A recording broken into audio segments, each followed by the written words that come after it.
You're a detective sergeant. You're assigned the homicide detail. A 64-year-old shopkeeper is found murdered, beaten to death in the back room of his store. The body bears the marks of a savage attack. There's no trace of the killer. Your job? Get him.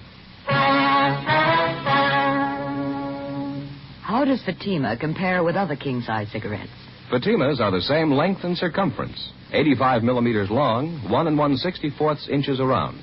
And Fatima filters the smoke exactly the same long distance as any other king-size cigarette. Tell me then, how is Fatima different from other king-size cigarettes? In Fatima, the difference is quality. Fatima gives you extra mildness, a much different, much better flavor and aroma. Remember, Fatima has all the advantages of extra length, plus Fatima quality, which no other king-size cigarette has. So insist on the best. Smoke king-size Fatima. Best of all long cigarettes.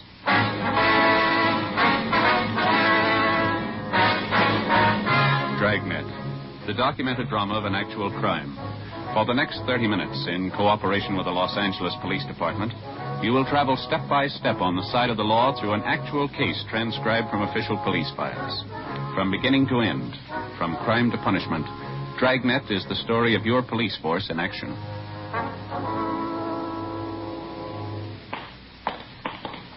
It was Wednesday, February 19th. It was cloudy in Los Angeles. We were working a night watch out of homicide detail. My partner's Ben Romero. The boss is Thad Brown, chief of detectives. My name's Friday. We were on the way out from the office, and it was 10:56 p.m. when we got to 1016 South 12th Street, the Apex Men's Shop. Yes, sir? Friday and Romero, Central Homicide. ID card. Oh, yeah, Sergeant. Been waiting for you. My partner's upstairs in the back talking to the victim's wife. You answered the call, did you? Yeah, that's right. Miles and Kiever, Unit 16R. Who are you? Miles. Kiever's talking to Mrs. Wilford, victim's wife. She found the body. What's that up above? How's that? Music up there somewhere. Sounds like a party. Oh, yeah. Well, that's a dance place. Takes a hole up the floor of the building. Wonderland Dance Hall, I think that's it. Mm-hmm. When was the body found, Miles? Do you know? Well, the wife wasn't very definite about it. She told her she came in the shop here about 10 o'clock tonight. The place was wide open, nobody behind the counter. Said she looked around a while, finally found her husband's body in the storeroom back there. Nothing for a weak stomach. It's pretty brutal. What else do you have to say? Oh, not too much. She's pretty closed-mouthed. Probably the shock of finding her husband like that. I don't know. Do you want to show us where he is, Miles? Yeah, it's straight back this way. The victim's name is Joseph Wilford. Owner of the store, ran it himself. Wife says he's had the business here for 23 years. It's a typical men's shop. You can see that. Mm-hmm. It's around the left. In here. Okay, go ahead. He used this for his storeroom, I guess. Uh-huh.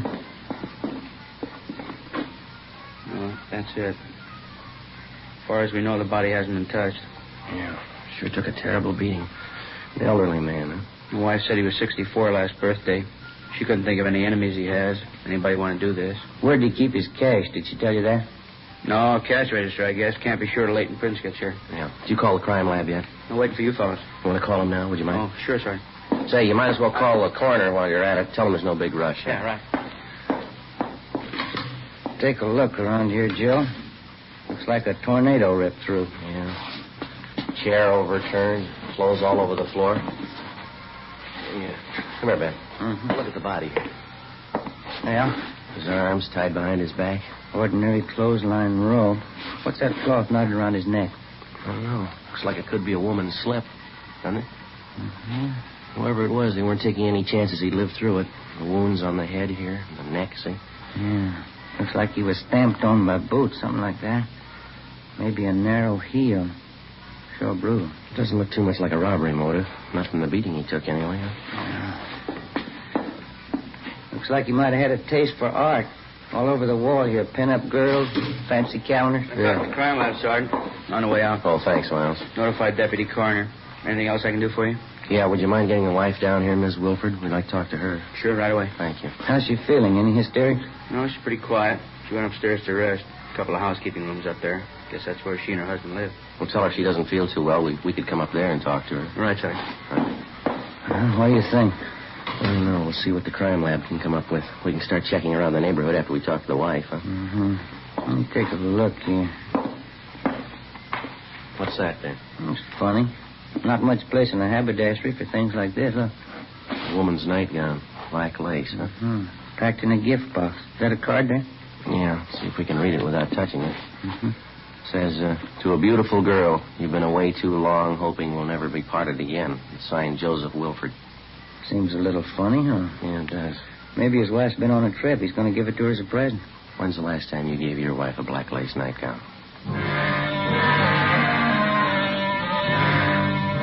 11:05 p.m. The two officers who'd answered the call, Miles and Keever, brought the victim's wife, Mrs. Agnes Wilford, downstairs, and Ben and I questioned her. She was a small, slight woman, dark hair, dark brown eyes, a sharp nose and chin. She looked to be in her early 50s. She said that both she and her husband had emigrated to America from northern Germany 25 years before. We asked her how her married life with Mr. Wilford had been, but she kept dodging the question. We asked her how she happened to find the body. The body's just as you found it, Mrs. Wilford. You didn't disturb anything? No, I just came back from a friend's and looked, and I saw him, and he was dead. Somebody killed Joseph. And you're pretty sure that your husband wasn't having any trouble with anybody? No enemies?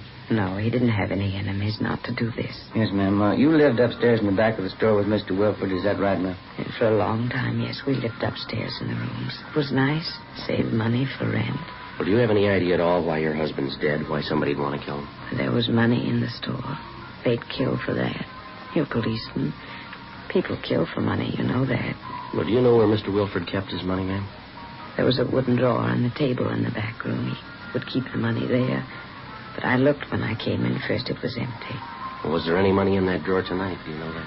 Oh, yes, $300-400 anyway. Joseph always kept it in there. That terrible place up above, the music all the time, the noise. You should make them be quiet. The dance halls have been up there for a year tonight anyway. They should be quiet. Yes, ma'am. About the money Mr. Wilford had in the store. Maybe $1,000. $700-800, maybe that anyway.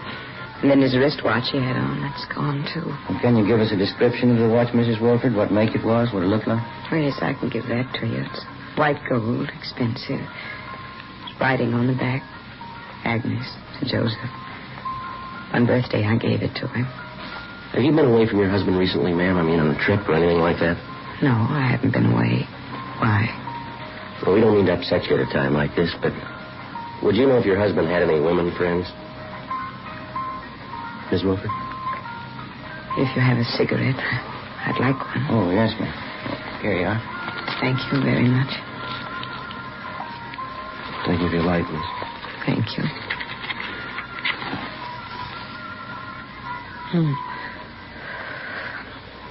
Do we have to talk about it? I'm afraid so, ma'am. Most of them I know. For 10 years it's been like this. There were many of them. Young women. Joseph didn't try to hide it from me. I knew all about it. You continued to live with your husband all this time, ma'am? I did. He'd bring the girls to the shop here sometimes. When they'd come, I'd go away for a while. After they were gone, I'd come back. Joseph and I would never talk about it. You mean you never had any arguments with your husband about the women? No. He never lied to me about the girls. He had them, that's all. It was something he expected me to understand. I see. You say you knew several of these women your husband went out with. Could you give us their names, please? Yes, there's an address book upstairs in Joseph's desk. The names are in there. I see. Would you mind showing us that address book now, please? Yes, we can go upstairs. I'll get it for you. There's one question I'd like to ask you, Mrs. Wilford. If you don't mind. Yes? About your husband, ma'am. I don't know. Hurt very much at first. And then by and by, it didn't hurt so much. Time, I guess. Habit. Beg your pardon? A habit. If you want to, you can get used to anything. Yes, ma'am. Even a man who doesn't love you anymore.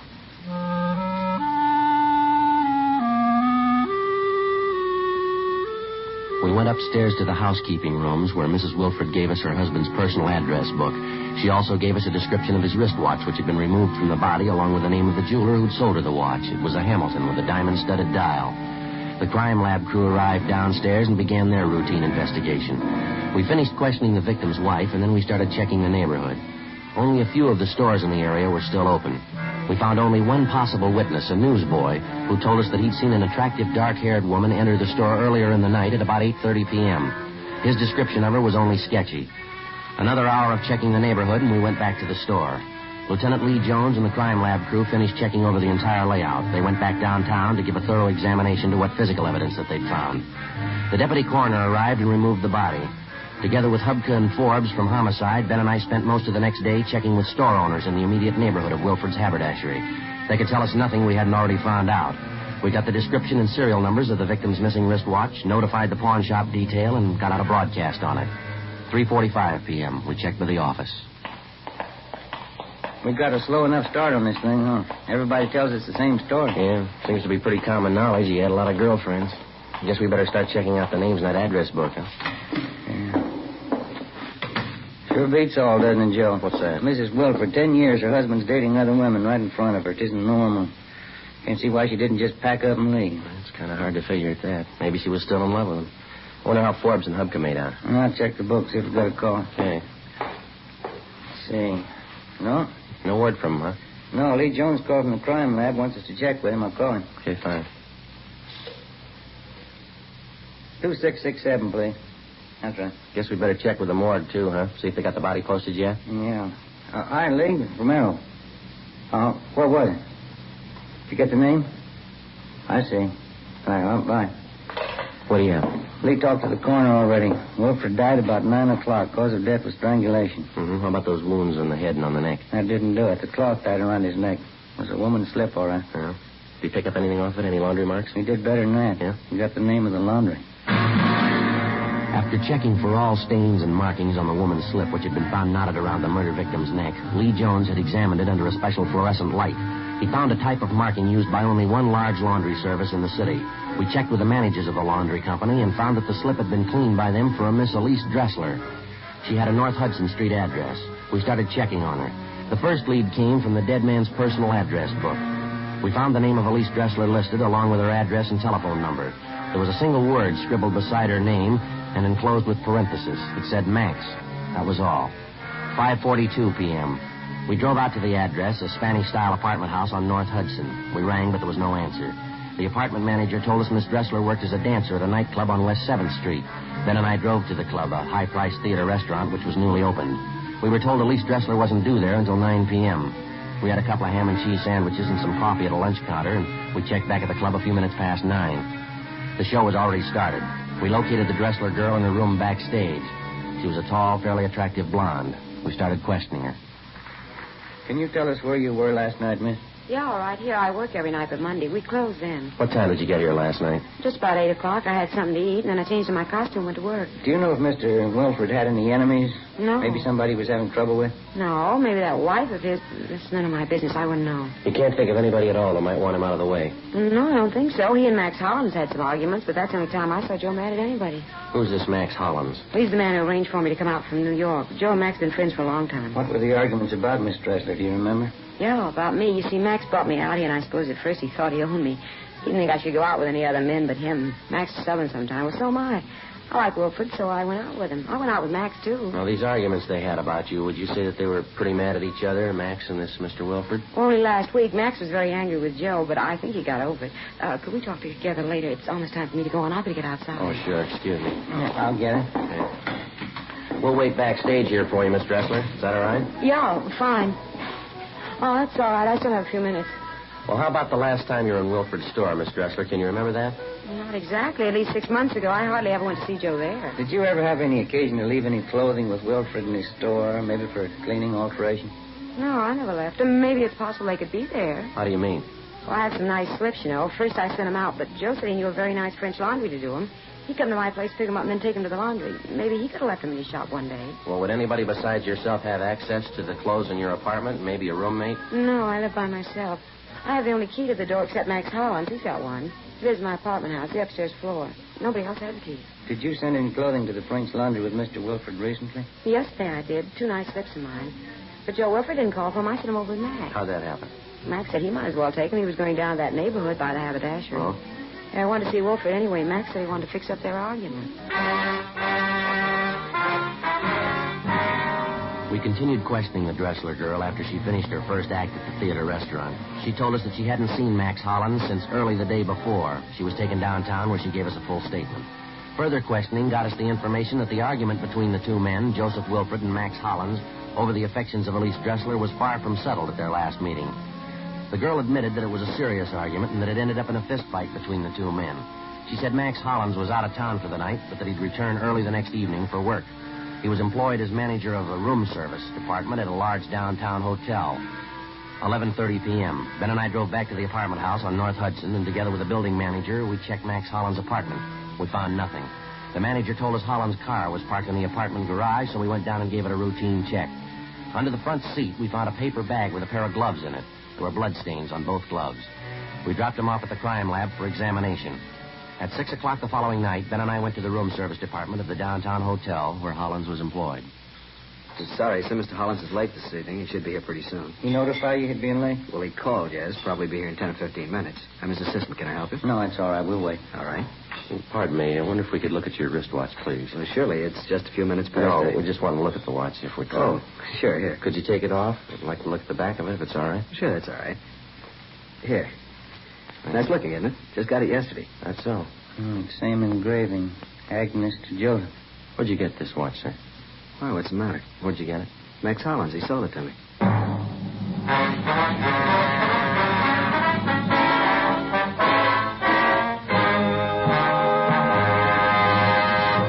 You are listening to Dragnet, actual stories from official police files. Now, listen to an actual Fatima sales report. Proof that in state after state, Fatima sales are going up. Up every day. In the first state listed, Fatima sales up 92%. In the second, Fatima sales up 72%. The next state, Fatima sales up 107%. Another state, Fatima sales up 142%. Still another state, Fatima sales up 154%. And those are just a few. Yes, all across the country, thousands and thousands of king-size cigarette smokers are switching to Fatima. You see, Fatima contains the finest domestic and Turkish tobaccos, superbly blended. Fatima gives you extra mildness, a much different, much better flavor and aroma. You get all the advantages of extra length, plus Fatima quality, which no other king-size cigarette has. Fatima, best of all king-size cigarettes. Definitely the best quality in its class, but the same price as the cigarette you're now smoking. Remember, in Fatima, the difference is quality. Next time, buy Fatima.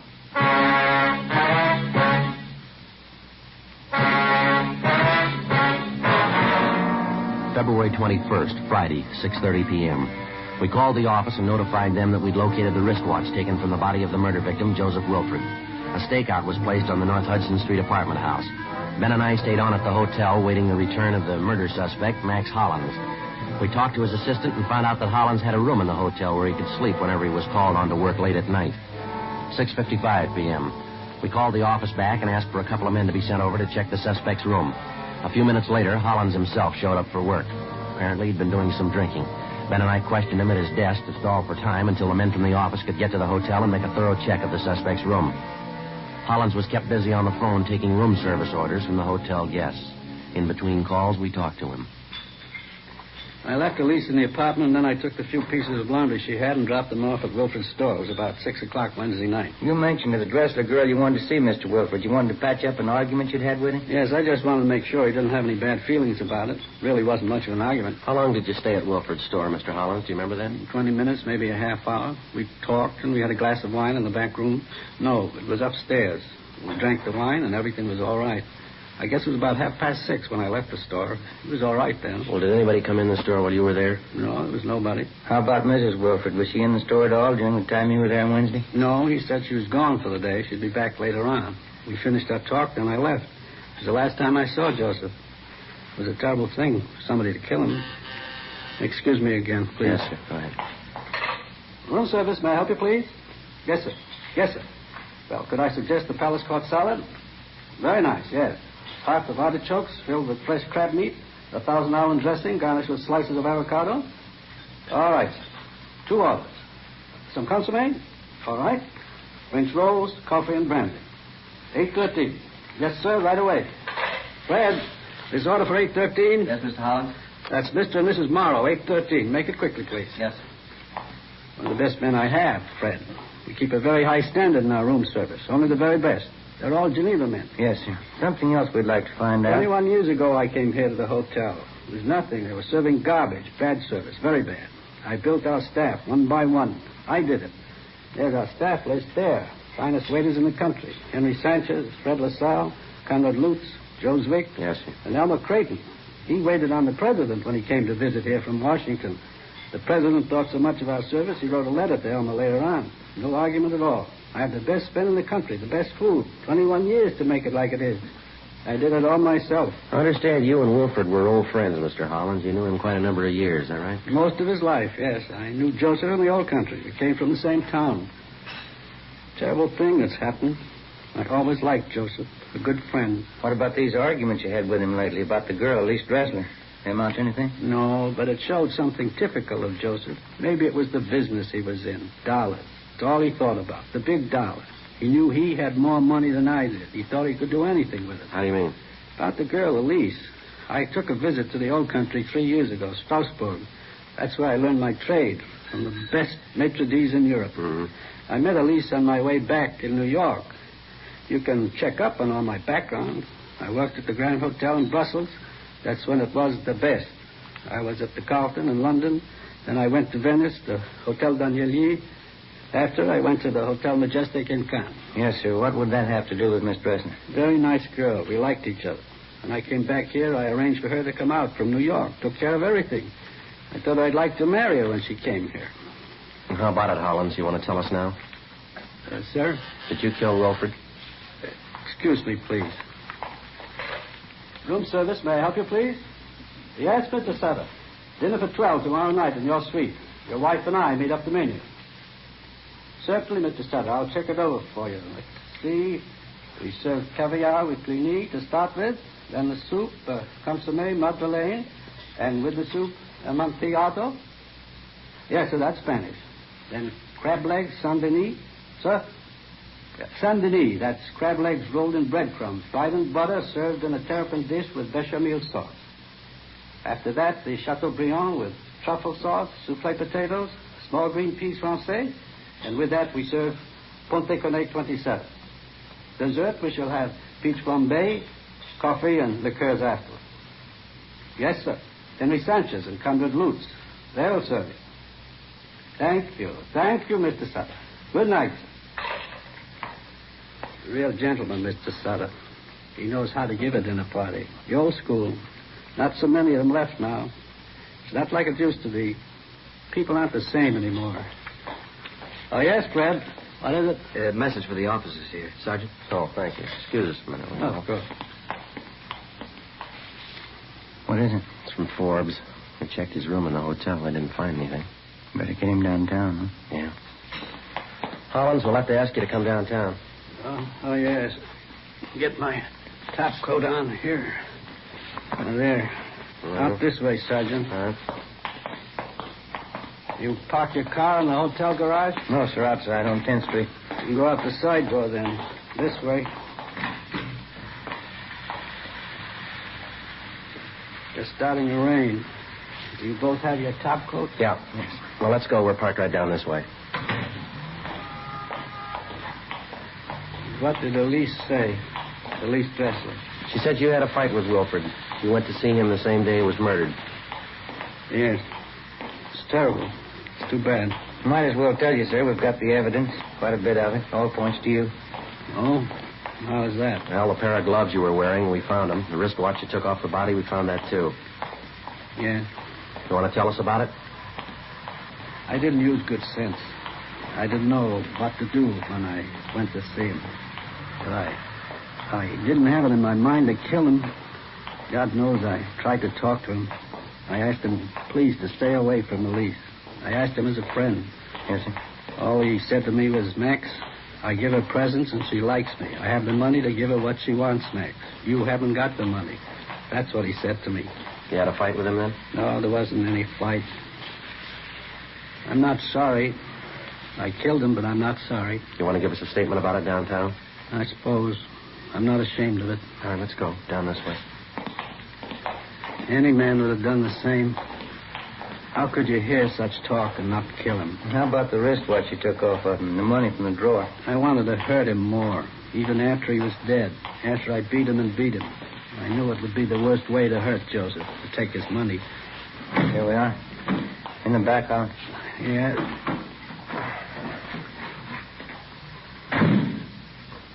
Sergeant. Yeah. I've told you now. I killed him. Don't you think I had a right to kill him? I wouldn't know. But he was like that. The first time you met Joseph, you would know he was bad. It was better for everybody for him to die. First time you met him, you would know that. I'm sorry, I wouldn't know, mister. What? The only time I met him, he was dead.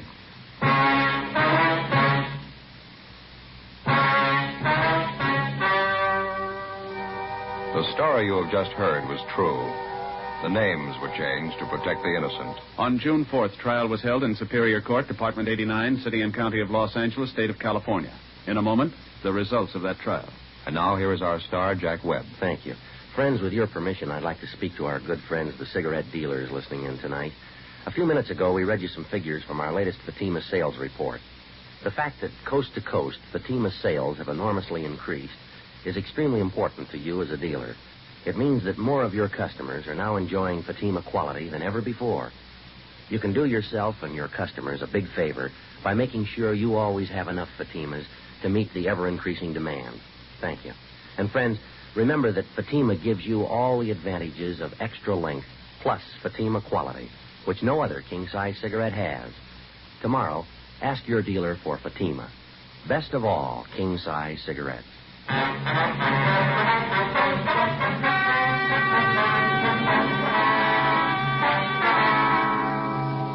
Max Hollins was tried and convicted of murder in the first degree. He was executed in the lethal gas chamber at the state penitentiary, San Quentin, California.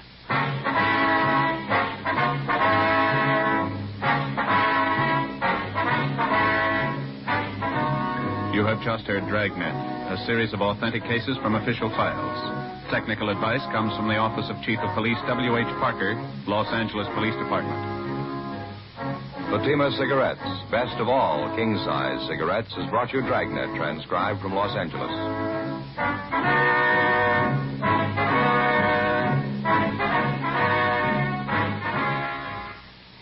Stay tuned for Counter Spy, next on NBC.